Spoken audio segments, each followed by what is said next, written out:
కృష్ణా జిల్లాలో తెలంగాణకు రావాల్సిన న్యాయమైన వాటాను సాధించి తీరాలని సీఎం రేవంత్ న్యాయ నిపుణులను ఇరిగేషన్ ఇంజనీరింగ్ అధికారులను అప్రమత్తం చేశారు. కృష్ణా నదిలో నికర జలాలైనా మిగులు జలాలైనా వరద జలాలైనా సరే తెలంగాణకు చెందాల్సిన నీటి వాటాలో ఒక్క చుక్క నీరు కూడా వదులుకునేది లేదని స్పష్టం చేశారు.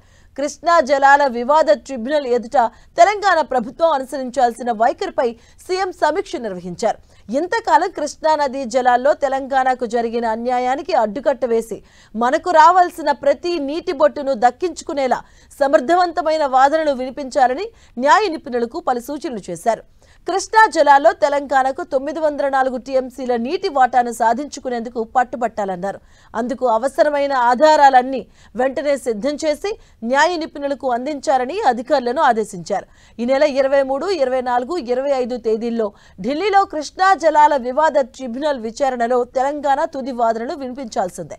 తెలంగాణ ప్రయోజనాలను పరిరక్షించేందుకు రాష్ట్ర ప్రభుత్వం బలమైన వాదనలు వినిపించాలని ముఖ్యమంత్రి అధికారులను ఆదేశించారు.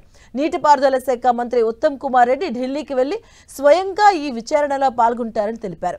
ఇక అందుకు అవసరమైనటువంటి సాక్ష్యాధారాలన్నీ ట్రిబ్యునల్ కు సమర్పించాలి అన్నారు. ఉమ్మడి రాష్ట్రం నుంచి ఇప్పటి వరకు కృష్ణా నదిపై ఉన్నటువంటి ప్రాజెక్టులు, నిర్మించిన తలపెట్టిన ప్రాజెక్టులు, అసంపూర్తిగా ఉన్న ప్రాజెక్టులు, నిర్లక్ష్యంగా వదిలేసిన ప్రాజెక్టుల వివరాలన్నీ ట్రిబ్యునల్ ముందు ఉంచాలని ముఖ్యమంత్రి చెప్పారు. ఉమ్మడి రాష్ట్రంలో జారీ చేసిన జీవోలు, మెమోలు, డాక్యుమెంట్లు అన్ని సిద్ధంగా ఉంచుకోవాలని, అప్పటి నుంచి ఇప్పటి వరకు ఉన్న ప్రాజెక్టుల వివరాలన్నీ ట్రిబ్యునల్ కు అందించాలని సూచించారు.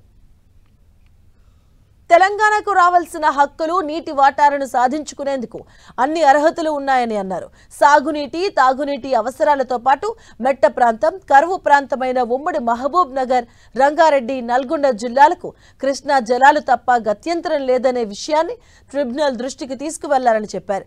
ఇప్పటి వరకు తెలంగాణ ప్రాంతంలో తలపెట్టిన ప్రాజెక్టులు పూర్తి చేయకపోవడం వల్లనే కృష్ణా జలాశయాలను తెలంగాణ వినియోగించుకోలేకపోయిందని గుర్తు చేయాలన్నారు. తెలంగాణ తరపున వాదనలను వినిపించేందుకు ఇదే సరైన అవకాశమని ముఖ్యమంత్రి పేర్కొన్నారు. రాష్ట్ర ప్రయోజనాలను కాపాడటంతో పాటు కృష్ణా నదీ జలాల్లో రావాల్సిన వాటాల భవిష్యత్తును దిశానిర్దేశం చేసే వాదనలు కావడంతో ఈ అవకాశాన్ని ఎట్టి పరిస్థితుల్లో జార విడుచుకోవద్దని న్యాయ నిపుణులకు సూచించారు.